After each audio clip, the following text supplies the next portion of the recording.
आज की कहानी है हरिहर पुत्र अयप्पा की, जिनके मंदिर में महिलाओं का प्रवेश भी वर्जित था। बात उस समय की है जब महिषासुर की बहन महिषी ने धरती पर प्रलय मचा दी थी।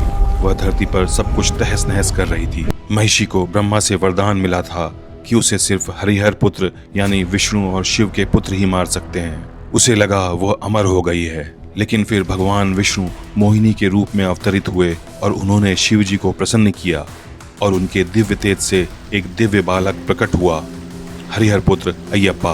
उन्होंने नन्हे बालक अयप्पा को जंगल में नदी के किनारे रख दिया और ऐसे पृथ्वी पर आए भगवान अयप्पा। पांडालम के राजा ने उन्हें जंगल में पाया।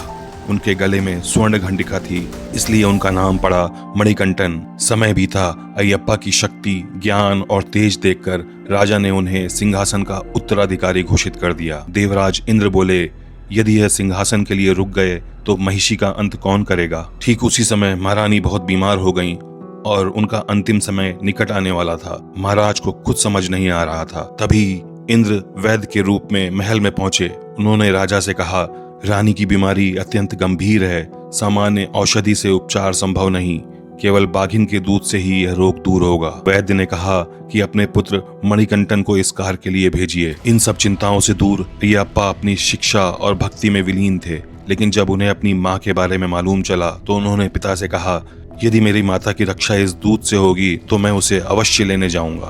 अयप्पा अकेले जंगल में बाघिन की तलाश में निकल पड़े।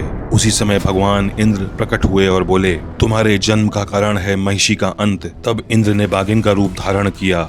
अयप्पा उनके ऊपर बैठे और दोनों महल वापस आ गए। अयप्पा ने अपने पिता से कहा, मेरा जन्म राज के लिए नहीं हुआ है, मैं महिषी का अंत करने आया हूँ। और वो महिषी की खोज में चल पड़े। महिषी धरती पर प्रलय मचा रही थी। वह पहाड़ तोड़कर फेंक रही थी, नदी के मार्ग रोक रही थी। अयप्पा ने महिषी के दोनों सींग पकड़कर उसे धरती पर पटक दिया। वो धरती में समा गई और अचानक ही वह दिव्य स्त्री रूप में परिवर्तित हुई और बोली, मैं मुक्त हुई हूँ, मैं आपके साथ विवाह करना चाहती हूँ।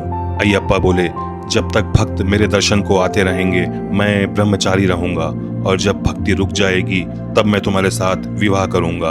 वह देवी आज मल्लिकापुर थम्मा कहलाई। भगवान अयप्पा का मंदिर केरल के सबरीमला में पेरियार टाइगर रिजर्व में है।